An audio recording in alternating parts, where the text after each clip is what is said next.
Scotland. Scotland, land of ancient mystery, land of beautiful mountains, noble stags wandering on picturesque landscapes, land of rugged Highland kilted people, shortbread, heart disease and smack. Look, right? Shut up. I'm sorry. It started off well, that, didn't it? It started off really well. And then I kind of ran out of options and tailed off. But our next act isn't going to do that, ladies and gentlemen. And not only that, he's a jock. That's what we call a link. How about that? It was an incredible piece of linkage. Please welcome, with your applause, with your hands, Stephen Carlin!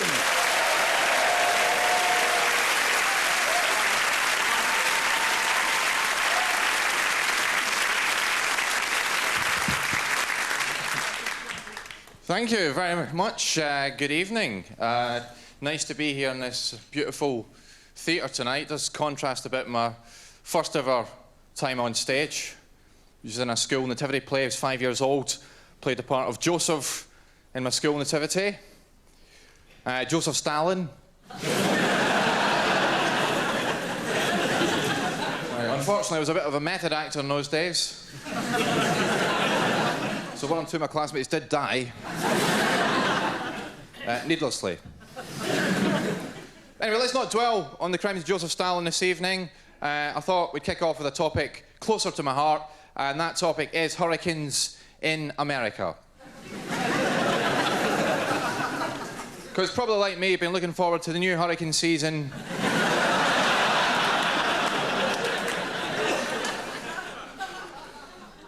In America, not just to witness the destruction, obviously that plays a major role, but also to see which names the Americans will give their hurricanes this year. God bless Americans, they love to name hurricanes, don't they? Things like Hurricane Katrina, Hurricane Rita, Hurricane Wilma, and I think it's good customer service. Nice personal touch. We don't bother naming weather systems in Britain, do we? Oh no, in Britain we tend to say things like, oh, remember those high winds? That time. Not on balance quite as good a system as the American system. I reckon the Americans will come a cropper with this system of naming hurricanes, because at some point in the near future, they're going to name a hurricane Hurricane Higgins. That's right, inadvertently naming it after the 2 times Embassy World Snooker Champion of the world, Alex Hurricane Higgins. You know, there'll be reports on CNN saying things like, last night, Hurricane Higgins devastated large parts of downtown Orlando. I'm going to be sitting home thinking, well, glad to see he's got over his throat cancer. And he's back to his old tricks again. So that's a nice aspect of American culture. I think the worst aspect of American culture, though, must be America's over-reliance on superheroes instead of more conventional emergency services.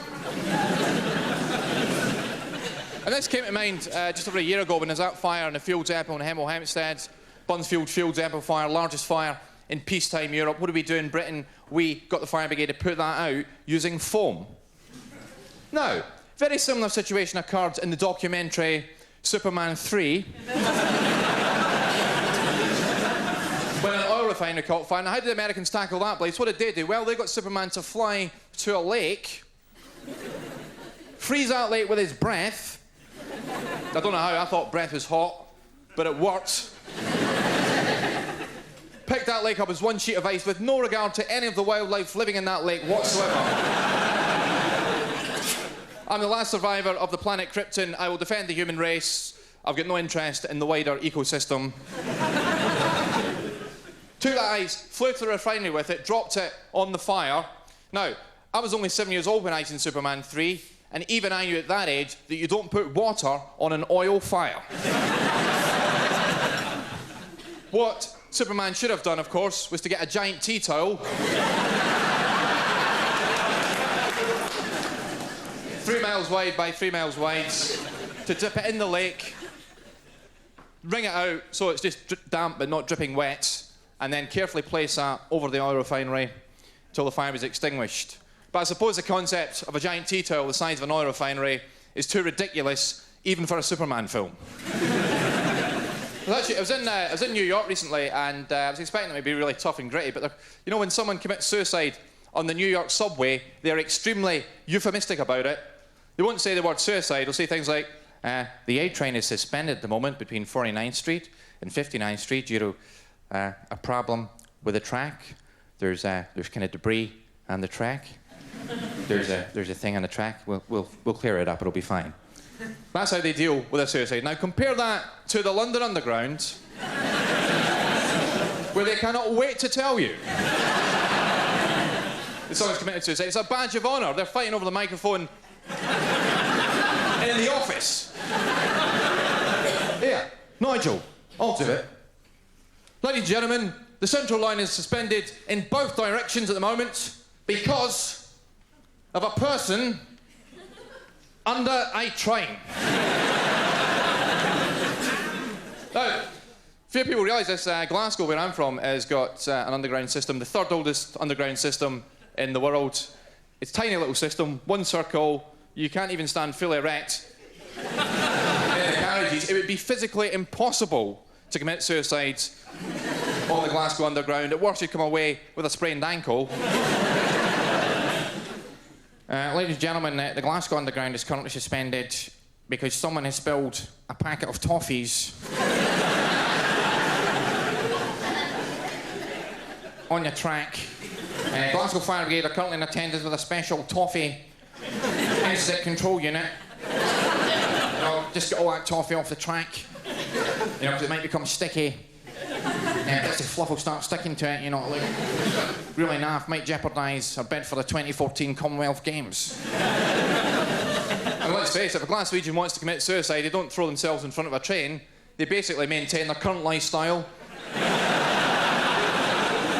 and dietary choices. I don't want to get too much into racial stereotypes. I'm Scottish. I like drinking whiskey, I like getting hammered on whiskey. I like the way it makes you feel a bit dizzy, start banging into furniture. I like the way you can slur your speech. I like the way that at 3 in the morning, you can be standing at a bar with a complete stranger discussing how tomorrow you will set up a company together. So, actually, I came down to London in 2003, and I was working as an office temp at the time. Yeah, that's right, living the dream. And at the end of 2003, I was awarded Temp of the Year. At first, I thought it was a compliment myself. I thought, that's nice. And then I started to think about it and realised, wait a minute, what these people are actually saying is, well, Steve, out of all the people not good enough to employ on a permanent basis, of all the people not entitled to holiday pay that I gladly sack at the drop of a hat, you are the best.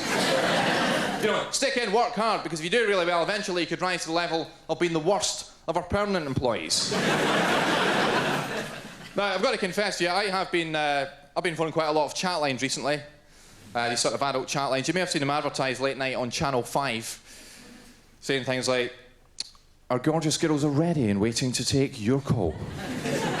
Call them now. Talk to them about anything you want. So I phoned up and said, all right then.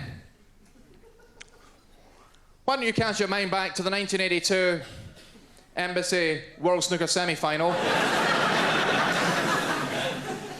Jimmy White versus Alex Higgins. Now, we all know Higgins won that match. But tell me this, in your view, who had the better safety game? Didn't even know. Well, obviously not quite as good as you thought you were. Suggest you want to make it in the call-line business. Suggest you learn to discuss a more varied range of topics.